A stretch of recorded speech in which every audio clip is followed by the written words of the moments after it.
to source check to find out where it is coming from and what kind of coordination is there in the way that the information is being disseminated. So we focus mainly on misinformation and disinformation. Malinformation is genuine information. It really happened, but then, and it's supposed to be private information, but then someone puts it out, calls out to another's reputation. And the pardon? No. Cybercrime, yeah. Okay, Cybercrime can be a perfect example. So I am saying it's a perfect example with the assumption that it's true, right? But if it is not true, we'll call it information. Okay? If it's really true, right, that Cybercrime had an affair with the president, it's supposed to be a private issue between them, right? Yeah. Don't bring it out.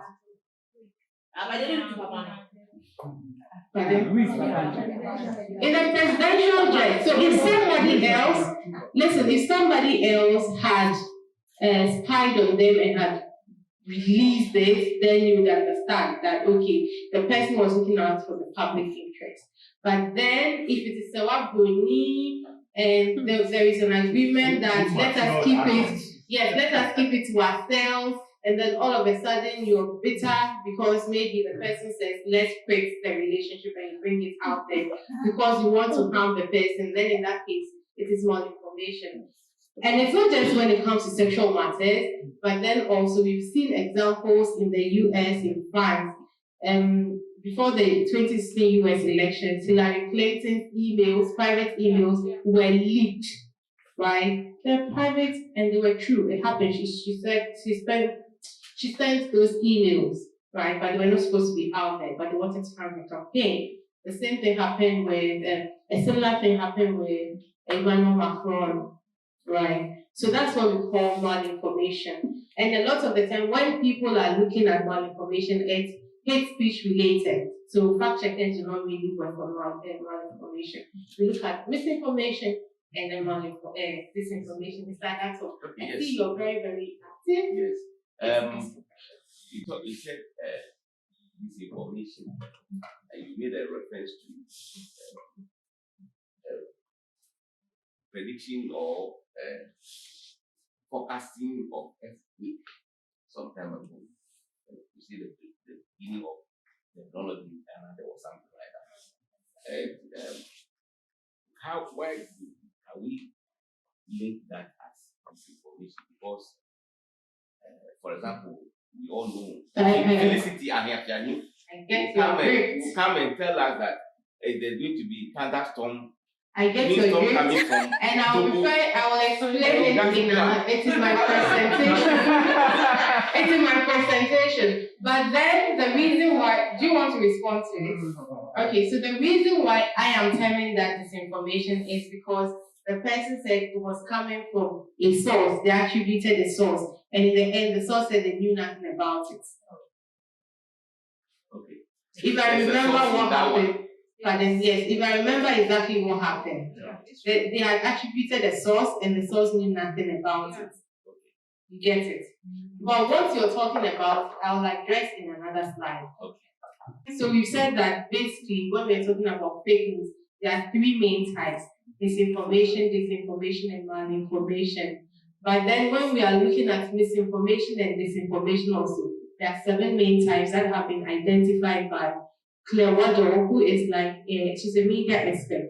She did extensive research on the information ecosystem and then has classified it in these groups. So this is Claire Waddle. She works with First Draft, which is in the United States or United. Yes. Disinformation can lead to misinformation. That's true.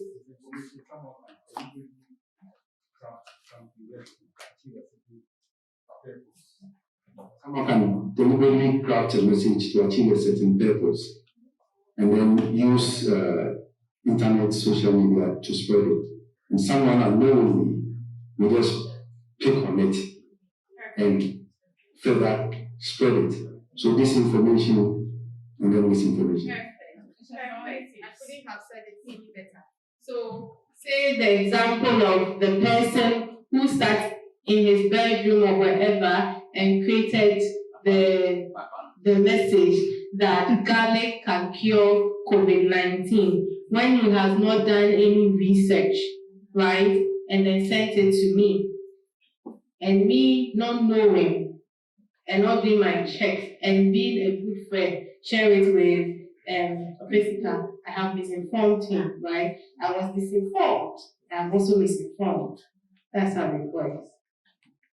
Okay. All right. So there are 7 different types of misinformation and disinformation. I'm just going to mention them in past tense. It's in response to Eva's question. The very first one. Some of them are not they will not cause harm, right? They won't cause harm, like satire or parody. There is no intention to cause harm, but somebody sees it and thinks that it is real, actual information, and they consume it as such. An example of a satire that became misinformation, and that was a very first fact check I did when I started fact checking. I was in Nigeria at that time, and then my program director came to me, Caroline, have you seen this? And they're saying that the US is granting free visas to Ghanaians who do not have criminal records. So all you have to do is go to the police, and then you get a statement of clearance, buy your ticket, and then you can go to the US. So I traced this claim to a website. It is, forgotten the website name.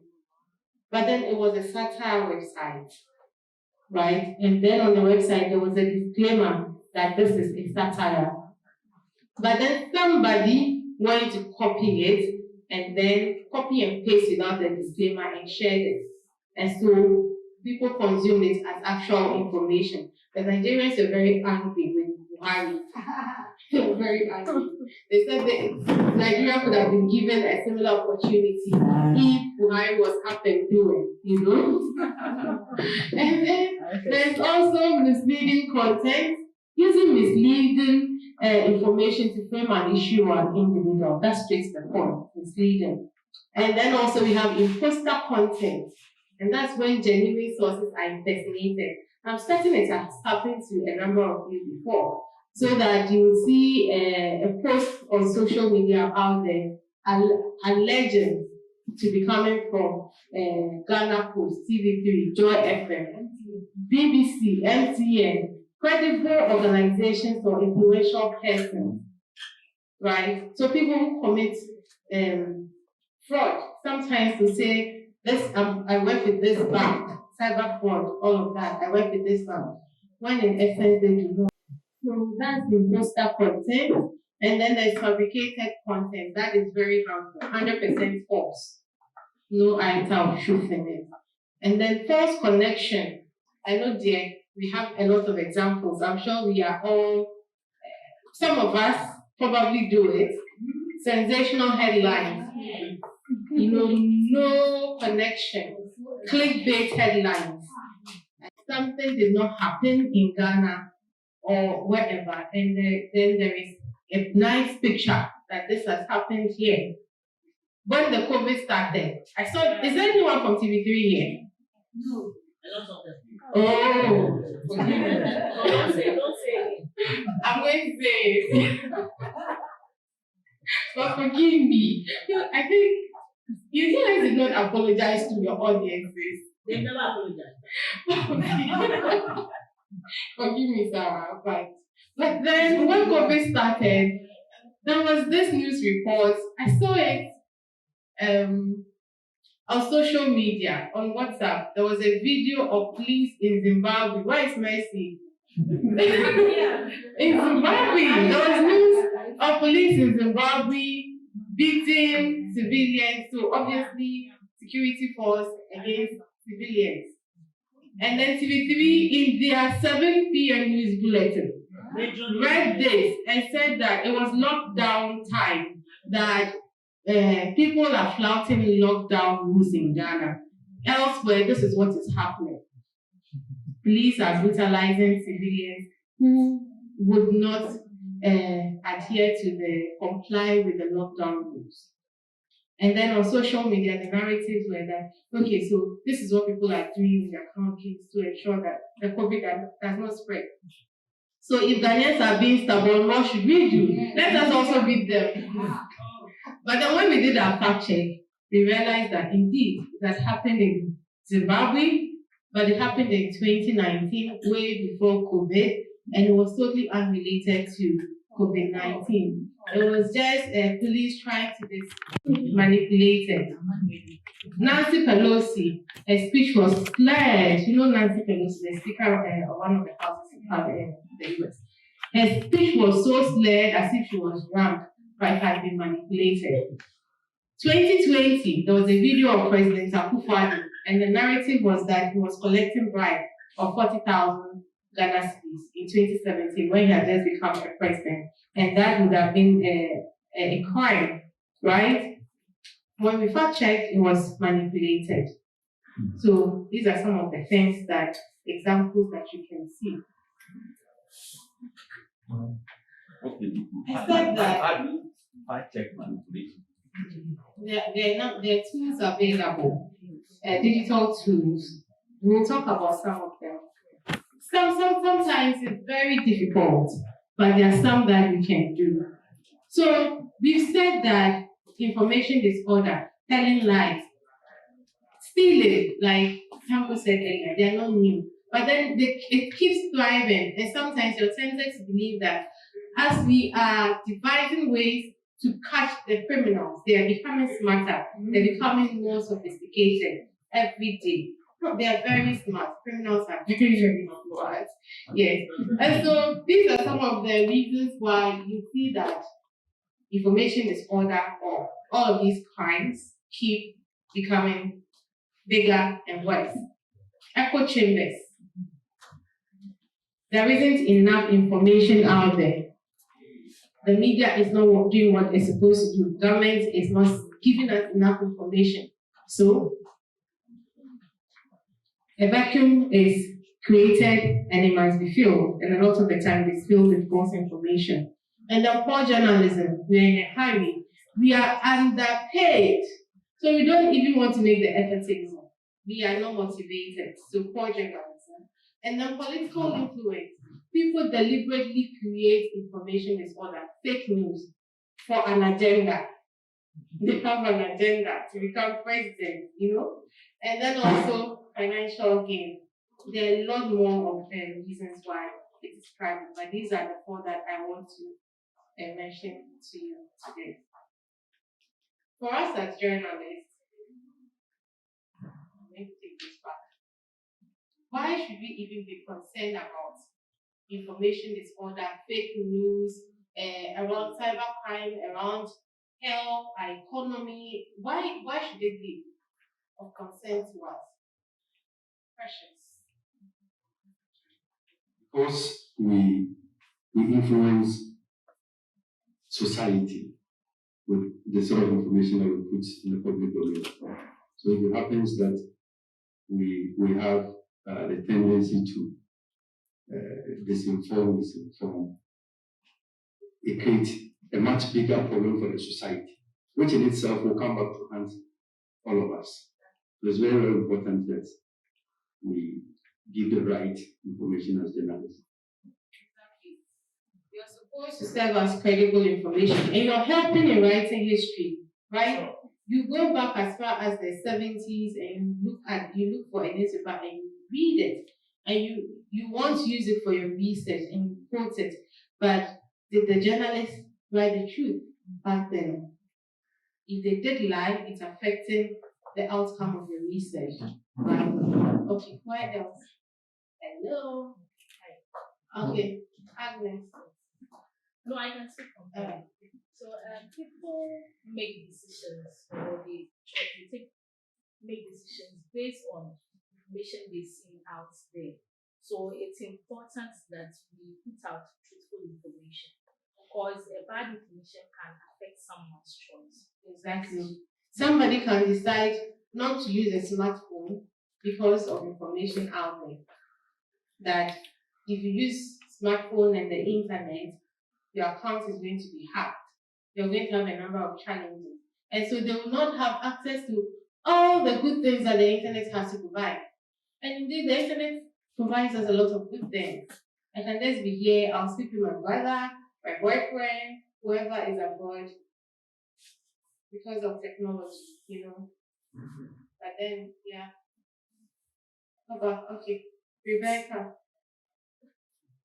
Based on fear and panic, it's very important as journalists to make sure we check information that we because as my sister said, people rely on information. And what I've noticed is that most people don't really pay attention to information from the primary source. Some get information from the secondary sources. So we have to make sure that those that they get the information from the primary sources, they are really equipped with the information so that when they relay it, the people will also know how to take it. So let's take it for example, I went to one for a survey and I realized that those people who pay attention to news and they tell the other person the kind of matter the words that they hear, it's different from what they tell the other. So it ends up the information which is being relayed positively end up becoming negative. Exactly. If we do a Chinese whispers exercise here right now, and I tell someone, I love you, and I ask them to then tell everyone in this room, by the time it gets to the last person, it has totally changed. That's what she's talking about. Especially where in a society, most people, whatever they hear on radio or see on they think that is the truth. Yeah, so something now, we have to check our whatever it is that we are putting out there as journalists because we are in a position to either make or break. Exactly. And wow. Okay, please. Straight to the point and then we go move on. Okay. The thing, fake simply means counterfeit. So if you keep faking, it means we are keeping counterfeiting. And we will end up having a country that is a counterfeit country. Because the information circulating in the country are all counterfeit. Yeah, so the media is supposed to reflect or mirror society, and so whatever you get goes back, and it's like that. Yeah, the people listening to us or reading our articles, they trust us so much. So sometimes they will call and ask, "Oh, I saw this on Facebook. Is it true?" So as a journalist, you have to care about those things and fact check them so that even if you don't air it, someone might have seen and called to us, then we put the person on the right path.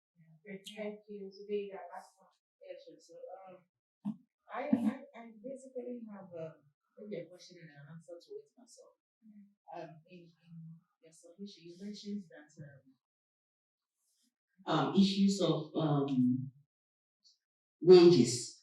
That's one of the reasons that why journalists don't take the time to do these researches and these fact checks and all that. And of course, I won't sit here and claim perfection until I also decided to do full-time fact checking. All these things, it didn't bother to me. But the issue here is, I keep saying that in our code of ethics sets a submission that says that the journalist owes the reader, the citizens, that right to right information or accurate information. And so it is seated right there. And I think the proponents of our ethics knew that there will be that tendency of us just churning out just anything. That is why they have kept it in there. So really, issues of we not having salaries and all that. You knew that the pay wasn't going to be decided to do it. So why did you, why then do you choose to shortchange people because of your salary? You knew, I mean, we all know, we go into the media houses, we don't even get appointment letters, but we choose to work.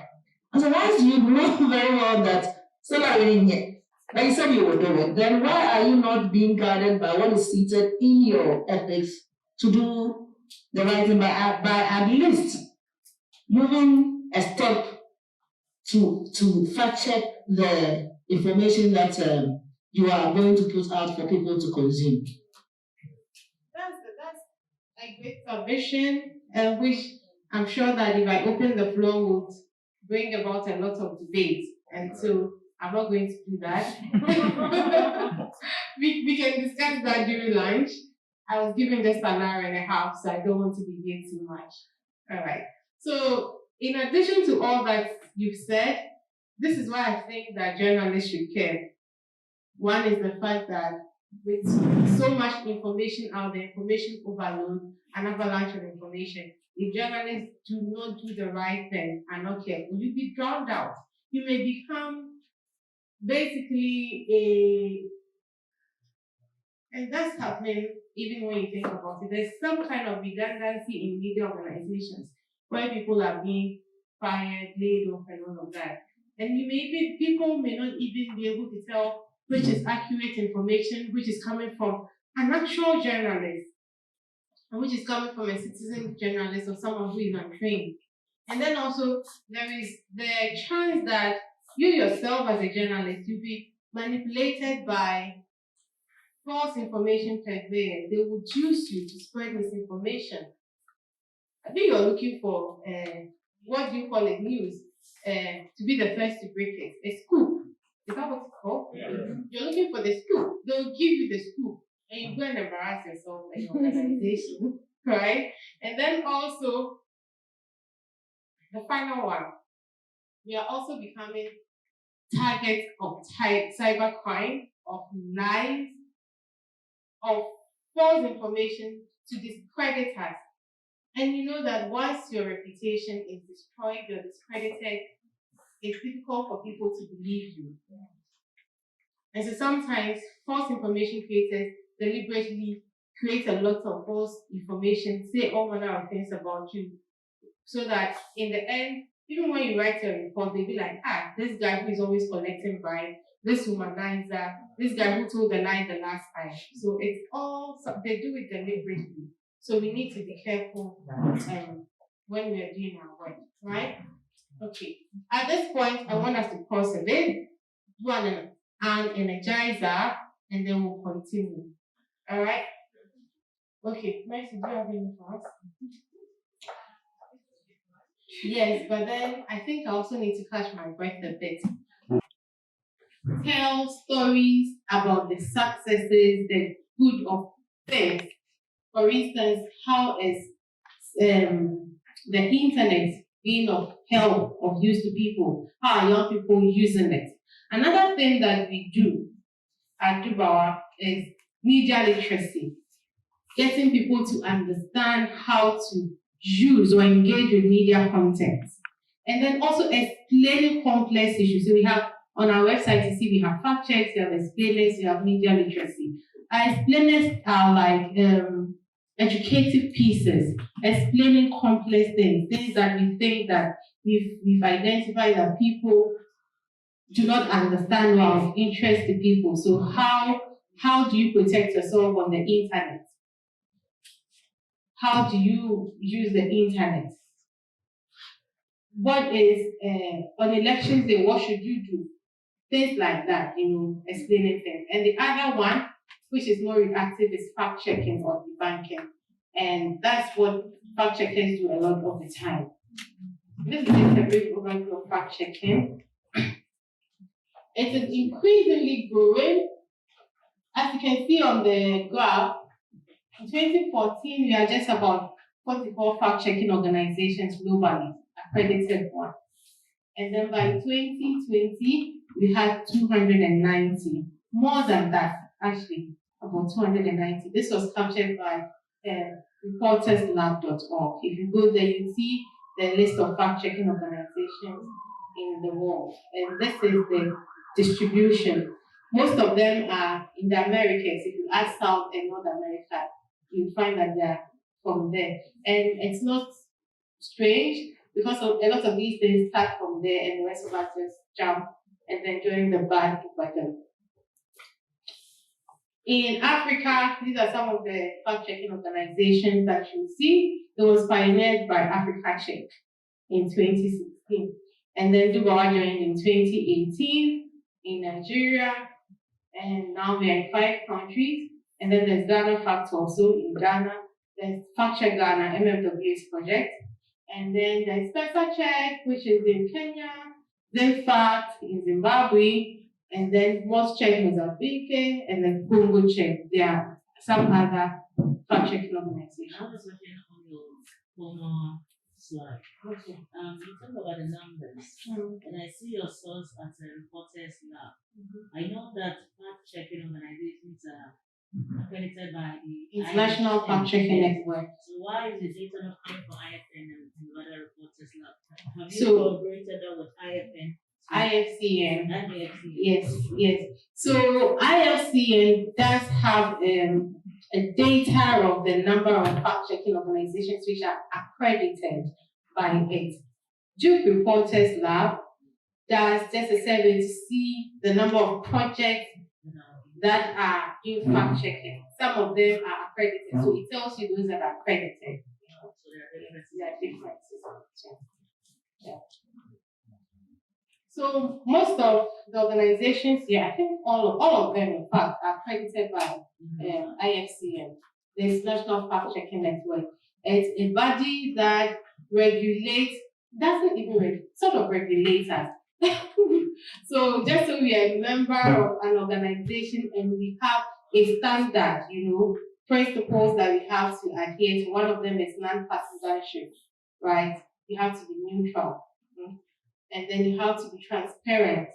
It's similar to your code of ethics. That's for fact checkers. You have that body that we are part of. And you have to renew your membership every year. If they find you lacking, you cannot be a member. Right? No, we don't need money. We don't even pay any money, but you're just part of the group. And the opportunities, because like funding opportunities, they help us. It's a partnership of a sort, right? And through it, you're more credible than if you're working in a silo. Because, like I said, there is a standard principles that we have to adhere to. So if you're adhering to those principles, then obviously you're a credible organization. Okay. So Tanko has spoken about this, so I'm going to move on. And then talk about how we as media organizations can play a role in providing accurate data on cybercrime and information generally in Africa. And one way we can do that is what I spoke about earlier, media and information literacy. We can talk about how audiences can engage with media content, explain this, breaking down complex cybersecurity terms, and talking about cyber attacks. How should we protect ourselves? A lot of the time we read news reports or you listen to the news and you're confused. There's so many jargons in there, right? Your audiences, unless you have identified a specific niche that you're speaking to, break it down.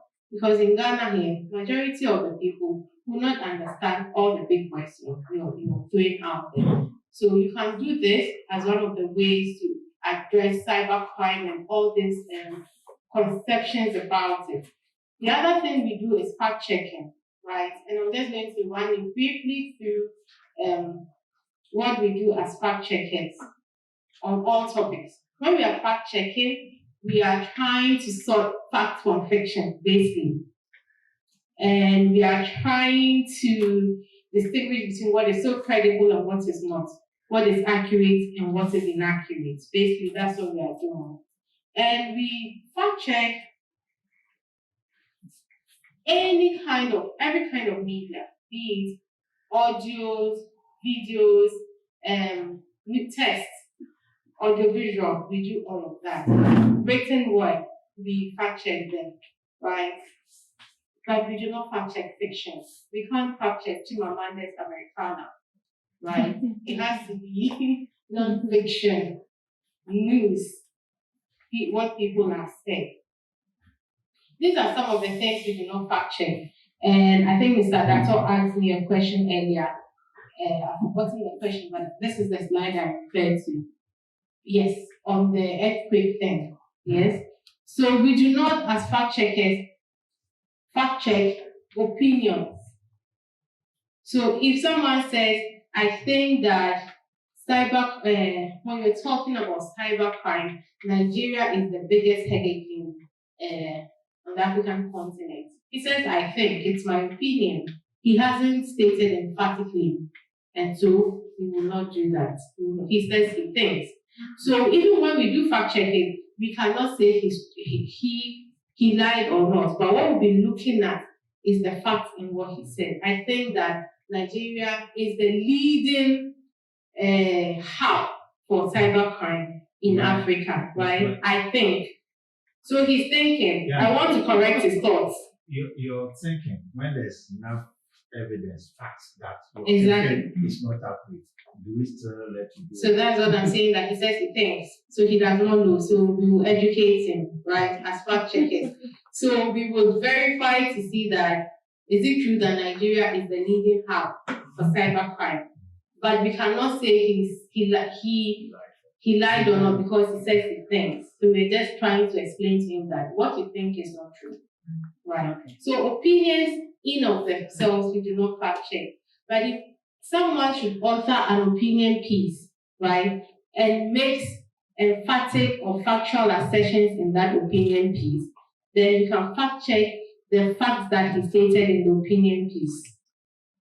So someone is talking about how Ghana has come, how far Ghana has come in terms of technological advancement, and then makes the claim that internet penetration during Kwame Nkrumah's period was 42%.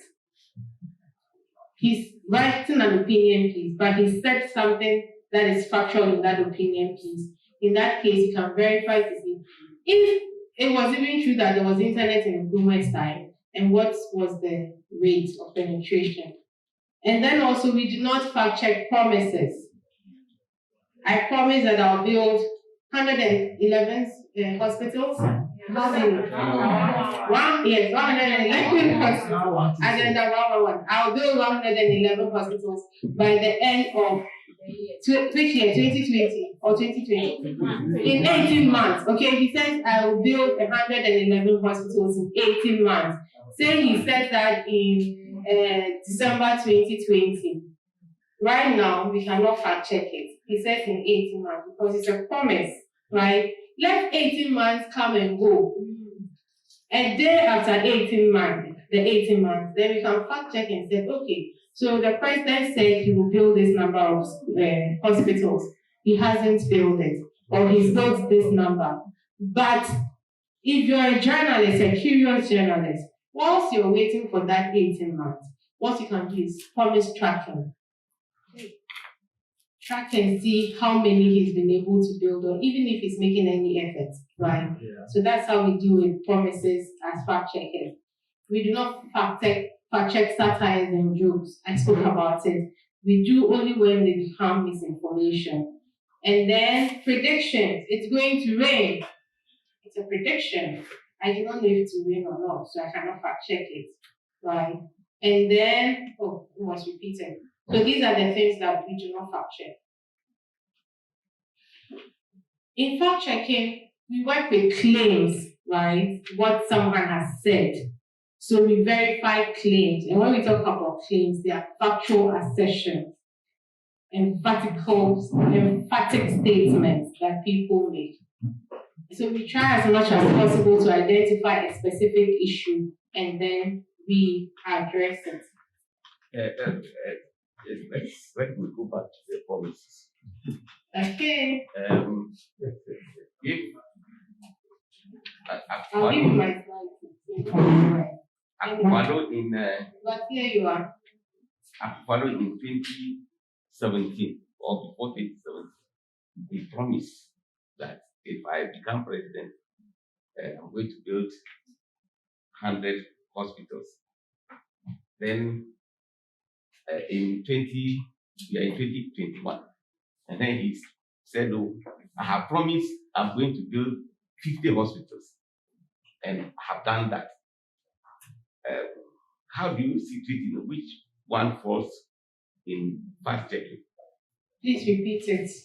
You said you don't Fact check promises unless they come with timelines. Yes. After which we fact check after the timeline has elapsed. Okay, so he promised 100 in 2016, and then in 2021 he said, "I have promised 50." Okay, so in the very first time he said he will build 100, and then he came back to say that he did not say 100 but 50. I said 50. And then we can fact check him, visit the records and remind him. I think it was even done with the Cape Coast. The Cape Coast have what they said it around, they were denying on this thing, what I say is during 2016 election, that is the campaign period, and he said that he said, "If I become a president, this is what I'm going to do." No timeline, no time frame has been attached to it. So maybe until he's done with the presidency. No. So context is very important for fact checkers and for journalists, right? 2016, he was coming. He was the elections. We basically decided to look at promises because we're talking about promises. Yeah. Okay. We looked at promises. Both parties made, especially Mohammed Ibrahim. By then, he was a president. So we looked at the promises he made before he became a president as to whether he kept them. So if you check Ghana Fact right now, go to the website Ghana Fact, you will see we have what we call promise meter, where we looked at the numbers of promises, the sectors, those that he's been able to complete, and we even did a graph to represent the percentage of providence. So yes, as fact checkers, we still do that. Like I said, that was a project we did with Ghana Fact when I was with them ahead of the elections. Yes. Okay.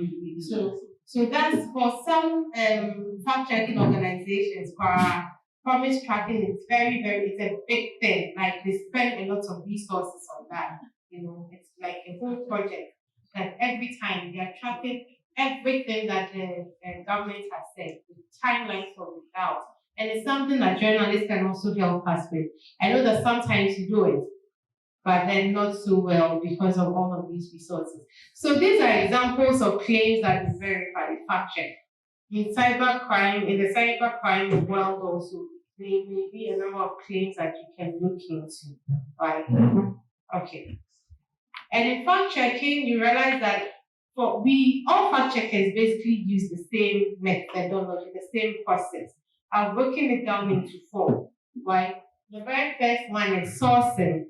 The sourcing process is when we look for claims as fact checkers, we are on social media, all media platforms, we are monitoring them, and we are looking for things that sound fishy, that sound questionable. As journalists, you're also supposed to be fact checking.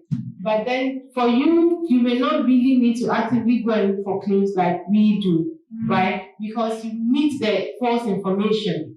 You encounter it. Say you go to a press conference and then whoever is addressing you is telling lies. You've met it. You don't need to go and look for it again like we do. Right? That's the very first stage. The second stage is the researching stage, and that can be very, very rigorous. We use all sorts of resources, documents, human beings. We talk to experts. We use digital tools for verification. And we use a lot of methods because we want to cover all angles, everything, so that our report is airtight. We do not want to be fact-checked, in essence, right? Then we write our report like you do, and we publish and we edit. We edit and we publish. But then also, fact-checkers have a correction policy. I think that even journalists have it, right? If you make a mistake, you come out and then you say that you made a mistake, we have amended it, and this is it. This is very, very important because sometimes the mistakes are not deliberate, even with journalists. But then it is always important that you issue a disclaimer and then you make your corrections. We've been fortunate you haven't had to do that. But then when it does happen, fact checkers are supposed to. Yeah. Okay. You said sourcing when the journalist go to the event and an officer or authority came and say things. He is saying it, so there's no need for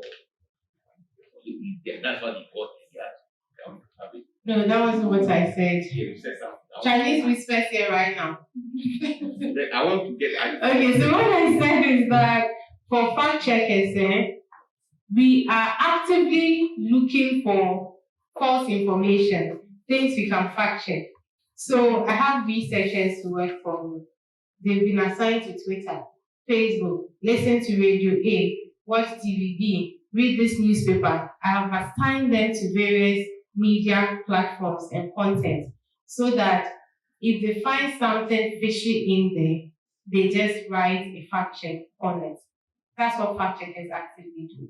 But you are the journalists who are writing the stories, right? And sometimes you get the stories from people.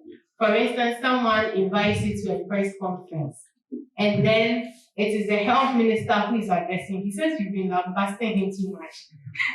So the health minister is the one addressing you. And he's saying that they have imported 30 million COVID-19 vaccines into the country. In this case, you've heard it directly as a reporter. So you can just go ahead and do your fact check. Unlike the fact checker who was not at the event and now has to wait for your report to come out before he even knows that this has been said by someone. That was what you said. That was what I said. Get it that like he has heard it, so he can go ahead and go and publish his story. So that reminds me of a question that I usually get. Journalists say that, okay, they are in a hurry. Wow, okay, thank you. When they are in a hurry to report or to break the news, right? And so, for instance, when they attend a press conference and their editors are waiting for the stories, and they also need to cross-check and to fact-check, fact-checking takes time. How do they manage that timeliness, right? And then the rigorous process of fact-checking takes time. How do you manage that? Zube, that you want to tell us? Because you're fact-checking, what do you mean that? So how do you manage that, or what do you advise? How do we manage and how do we advise? You see, when I was in the general newsroom at TV, I was the regional correspondent, right? And so I was not in Accra. So those their issue of timeliness and all that, it didn't really affect me. What I was doing rather was that I was sensitive of the region I was operating from, the northern region. It was a region that we would wake up almost every day and hear that there is conflict here and there. And so I was sensitive to the people, and I made sure that yes, they would call me, there would be an issue, and then you see Joy break it. Or usually it was Star. A Star FM guy there was giving us trouble. He would be the first to break news. Then you get my colleagues calling me from Accra newsroom. So we hear this is going on, we've seen it on Star. And I said, okay, let's go ahead and publish what you saw on Star. Until I get the facts, I don't give it to them. My police. And they also need to cross-check and to fact-check. Fact-checking takes time. How do they manage that timeliness, right? And then the rigorous process of fact-checking takes time. How do you manage that? Zube, that you want to tell us? Because you're fact-checking, what do you mean that? So how do you manage that, or what do you advise? How do we manage and how do we advise? You see, when I was in the general newsroom at TV, I was the regional correspondent, right? And so I was not in Accra. So those their issue of timeliness and all that, it didn't really affect me. What I was doing rather was that I was sensitive of the region I was operating from, the northern region. This was a region that we would wake up almost every day and hear that there is conflict here and there. And so I was sensitive to the people, and I made sure that yes, they would call me, there would be an issue, and then you see Joy break it. Or usually it was Star. A Star FM guy there was giving us trouble. He would be the first to break news. Then you get my colleagues calling me from Accra newsroom. So we hear this is going on, we've seen it on Star. And I said, okay, that's not how publish what you saw on Star. Until I get the fact, I don't give it to them. My police here will tell you that I did self-censorship. You see, the issue is that in our newsroom, if you allow yourself, they will destroy you. Yeah, it is about your image. And that's the position I took. I determined what would come to the newsroom. There were days that you could even send a story. You do your lead. They finish, they read it, the anchor misses, and it's an entirely different lead. They pick another lead from Star or Joy, but use my body. And I'll call the editor. Peter is here. I'll call the editor and tell him that this wasn't what I sent to you. And I'll make a case on our platform. And so editors realized that I wasn't going to be the normal, everyday reporter. And so if they saw anything from the northern, it's how come that in all these years we're reporting on conflict in northern, they never reported any fake news when it came to a northern conflict. Because really, I won't let you put it out, or I won't give it to you until I've spoken to all the people that I think should be spoken to. And so, yes, there is that challenge. Our editors determine what goes out. But the truth is that it's about your image, your personality, and your security.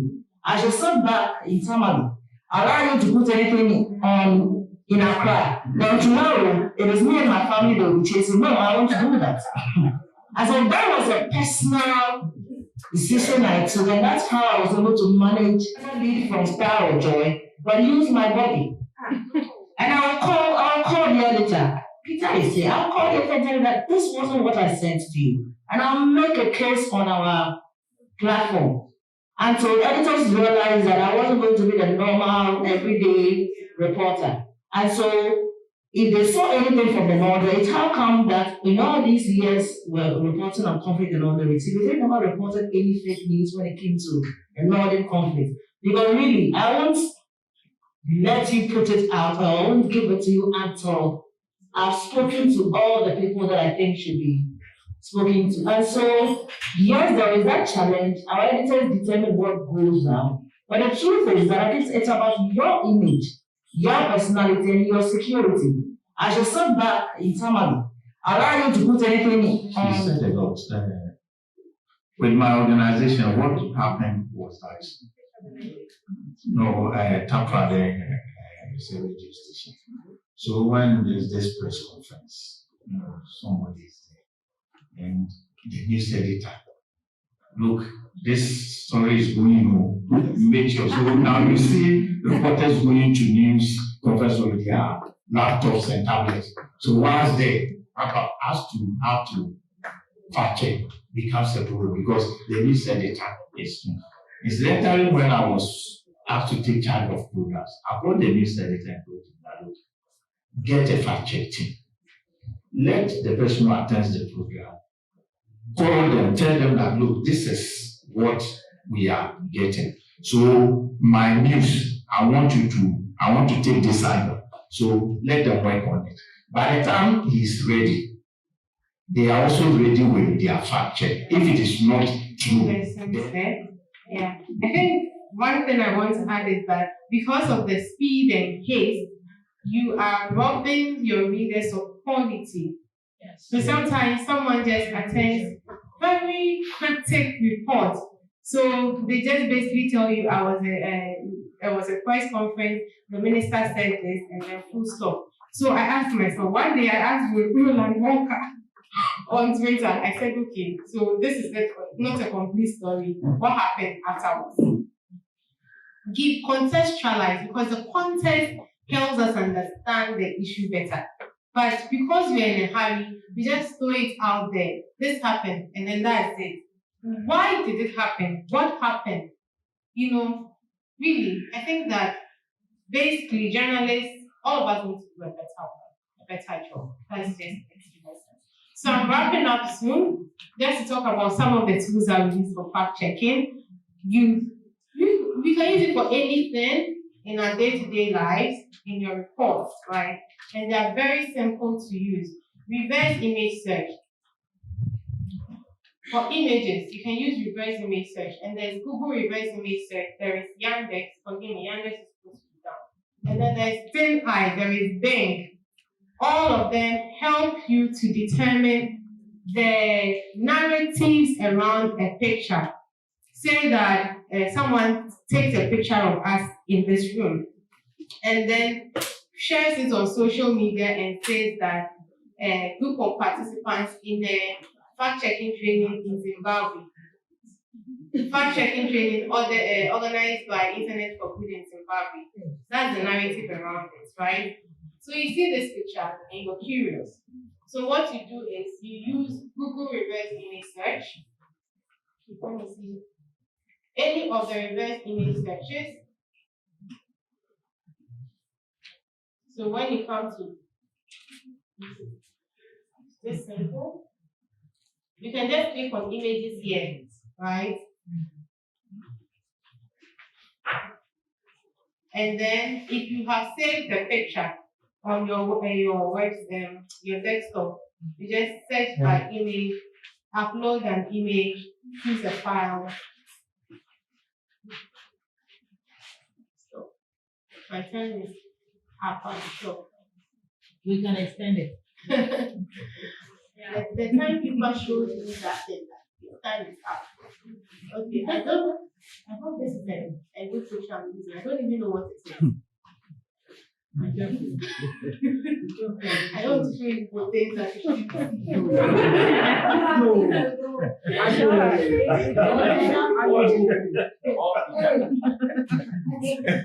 The eyes are closed. It's normal. Let's see. Our eyes are crying. Oh, no. Okay, let me just use it again. I am hoping this is. And so I just select open.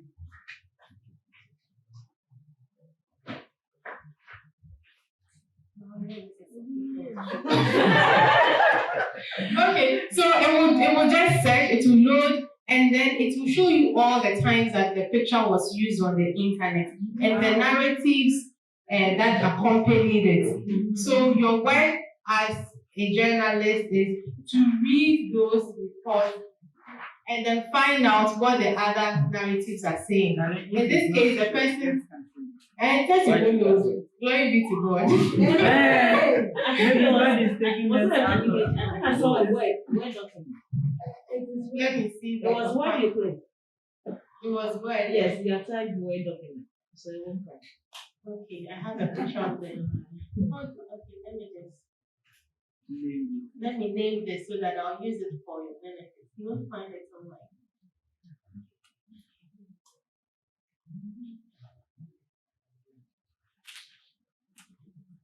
Okay, so I'm going to upload an image, use a file, desktop flash. Okay. So that was the picture I used. And this is all that it's saying. So this picture has not been used online. It hasn't appeared online before. So you will not really find anything about it. Okay? But in case it is a popular person's picture, let me use. Okay, all right.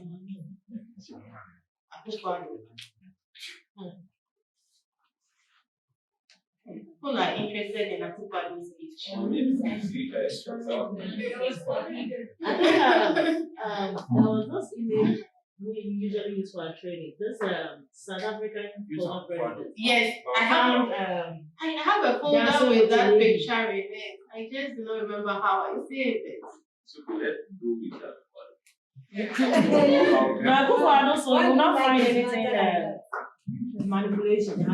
Please give me 10 minutes extra. That's right. Sorry, let me find that folder because I have pictures. Is it? Or maybe just go to Google and look at that, yes, and get a picture. The former South African president, Zuma. Zuma in Jacob Zuma in intimate picture with the lady. Intimate picture.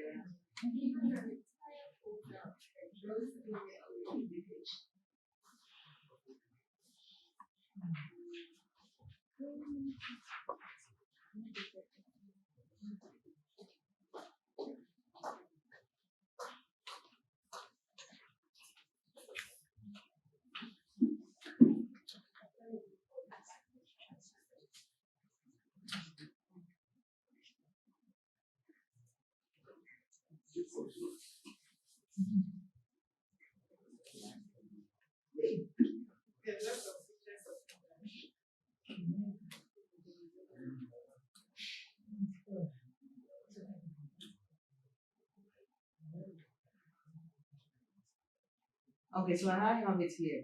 You have it? Yeah. How? I'm trying to see if I can download it now. No, check what is the caption there. So, of course, it was FactCheck. So you have Africa check, FactCheck. So when you go to Africa check,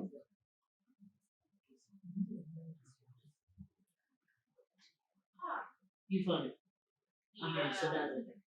So this is the picture.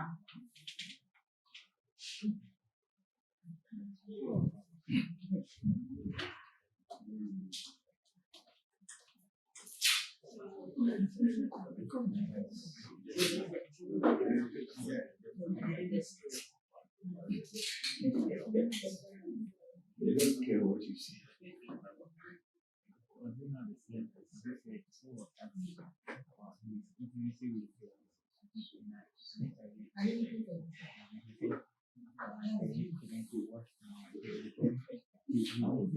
So you see this picture. See the difference? The poor man was at an event dancing with the man. This is how it was supposed to be. So it was a reverse mixtex they used to find the truth.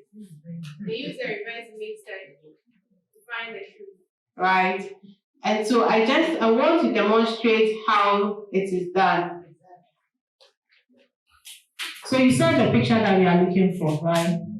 So these are all the narratives, they're telling us all the times that the picture appeared on the internet. So it will not tell you that the picture is fake or it is true, to just give you all the instances that it appeared online. And then you have to take your time and then click on the link and go and read until you get to the actual source. You get it? Yeah. There are times that you will not find a picture online. You will not find it. Or you will not find any correct narrative to help you. That's probably because it hasn't been shared somewhere that the internet has picked it up. For instance, this picture is of me and my friend at a wedding. And I haven't shared it on Facebook or any site. So if you do a reverse image search, you will not find it. It is very simple. When you go home on Google, just type reverse image search and it will help you to do it. It's very simple. Alright? Okay. And then the other one is photo forensics. That's a bit complicated. It's not as easy as reverse image search. But if you practice, you become good with it. With videos, we use image verification plugin. It's a plugin. You can just get the extension on your browser. So that if you want to verify a video, you can, this is it, I have the extension here. If you want to verify a video, you just do the same thing. So open Toolbox.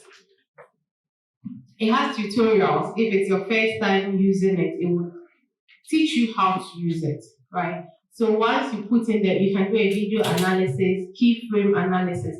Keyframe analysis means that it will break the picture down into image, like pictures, screenshots, for you to run a reverse image on. And then it shows you thumbnails similar to the keyframe. And metadata, it gives you like a history of the picture if it is available, right? And so if you want to do a video analysis, you just do this. It takes you to Facebook and Twitter links. You can just put the link of the video and then you submit, and then it would give you thumbnails or screenshots of the pictures, and you just run a reverse image search on it and also read with just 2 more slides. Okay, so I forgot to mention. So with videos also, there's YouTube Data Viewer, and this is an Amnesty International product. You also just put the link of a YouTube video. It takes only YouTube. You put the link there, and it also gives you snapshots, screenshots, and you do a reverse image search on it also. So at Dubawa, these are some of the common cybersecurity claims that we have seen. Most of them are phishing through links, right? So they are claims of promotions, mass market promotions. You click on the link and they're asking you for your password, your name, date of birth, and all of that. Please be careful. Do not click on it or do not provide the information. And then job opportunities. And then imposter content. It's coming from MTN, EcoBank, and all of these. And then scholarships scams. July, August, October was a hot season for them. A lot of scholarship scams. Yes. All right. So I'll share this with you. You can read about the tips, ways to identify or to spot false information. Then the final thing, like everyone else, every job, the opportunities, the challenges. Increasingly, fact-checking is becoming profitable. We're getting, people are expecting a lot from us. We're getting some attention and credibility from audiences. But then also we have serious challenges. Newsrooms, we all have funding problems, right? We also face that. We are non-for-profit and we are non-partisan. So we cannot just take anybody's money because we don't want you to influence us. So that's sometimes a challenge. Someone mentioned access to information, right? In spite of the RTI, we still have that. The challenge. And then also filter bubbles, confirmation bias. We are writing for people. As far as you're concerned, we want to provide you accurate information. But then people like what they are seeing. When you write and it favors MPP, they say you're NDC. When you write and it favors NDC, they say you're MP. So we also face that a lot, right? We face that a lot. So these are some of the challenges and the opportunities. In spite of the challenges, the opportunities outweigh the negative. The public good, in essence, is what we're looking for. Yeah. So thank you so much for your attention. I thought I was going to be less than an hour and a half. I'm so excited that things are coming. It was clear that there is some level of education or his awareness in his department about how to make sure the information, the right information gets to the people they serve.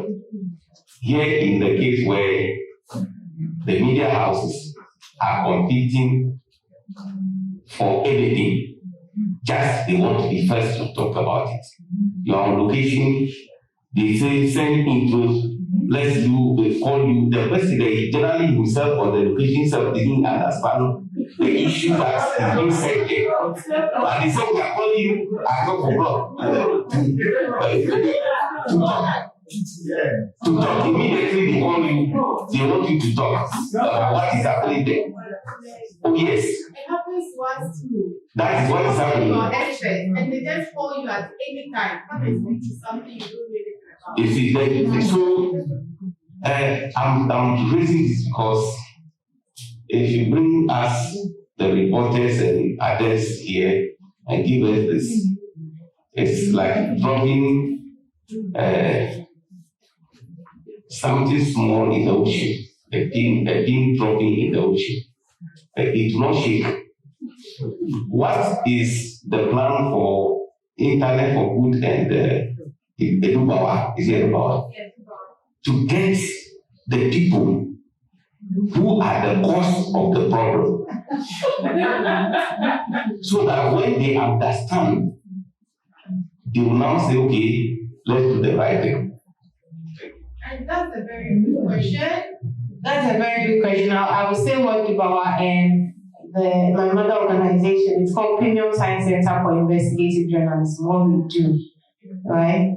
It's in Nigeria, headquartered in Nigeria, but we have branches in the 5 countries I mentioned.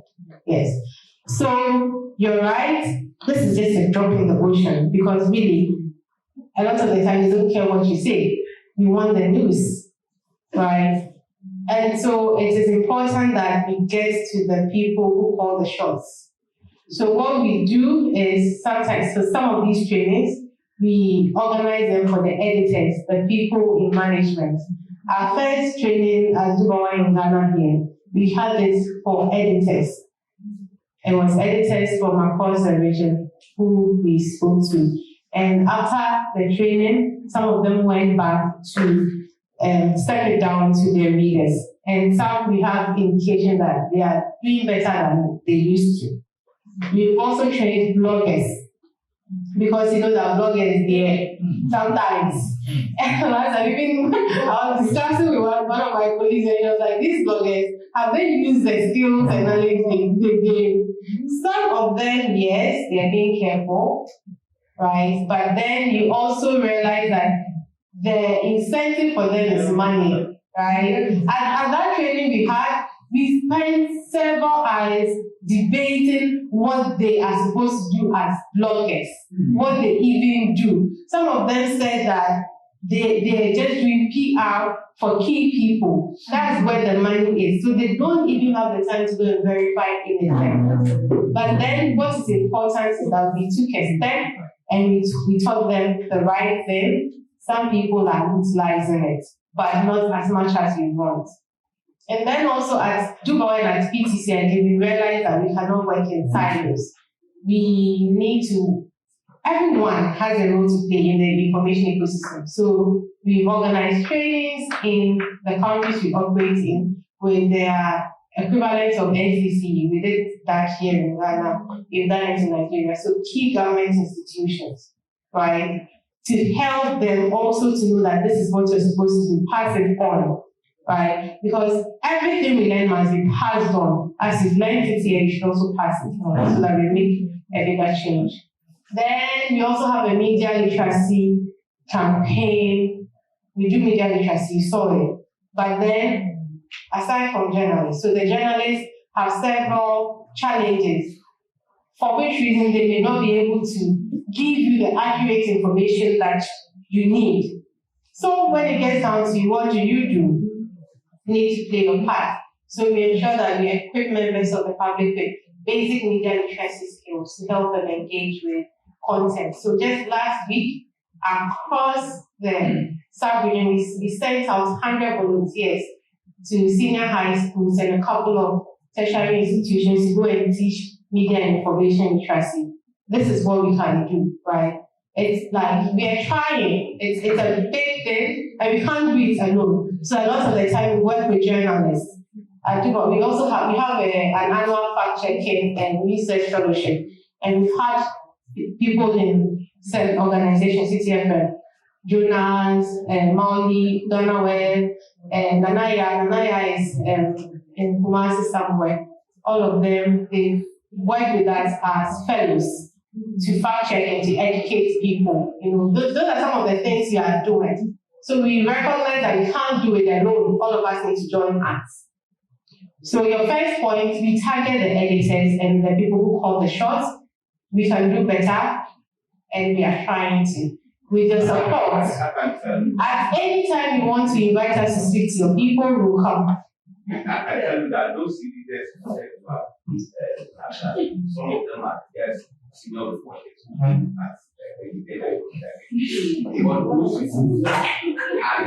I know. Some people come, some did come. I think at least we can pat our shoulders and say we are doing well in this country when it comes to fact checking for now. At least we used not to be, again, I mean, already, what we do as journalists is to investigate, right? So we are not saying that if you want to hear number one, your fact checking. However, we needed some extra things. We needed to push a bit harder. And that's why there was a need to just do fact checking as a project in other media houses. Why am I saying we are doing well? I know before the 2020 elections, so many media houses were doing fact checking, but now 3 of them. When you listen to the morning show, you have Stevenson coming in the morning. He does it. We say that even after election, he still does it. So they have that fact checking corner on 3 of them, their morning show, Sunrise. Joy, and I don't know Joy is running a project with Media Foundation for West Africa. What is what? On fact checking. City also does that. So at least, alright, just a year ago that we're not having all these things, at least we can call or name the big media houses who are mostly people running the show, having that space for these things. Those moments like the Satire issue. Satire issue couldn't have been fact-checked with these tools.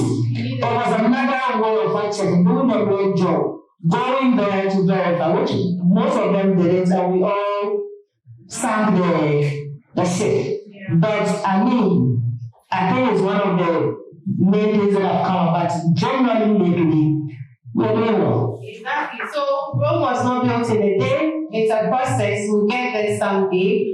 2020, we all did very, very well. All media organizations. Even Star FM had a Star Fact Check program. So it's not blooming. Don't lose. So we'll get there, right? Okay, thank you. Oye, you want to talk about what you're doing? Okay. All right. Okay. So thank you so much for attending.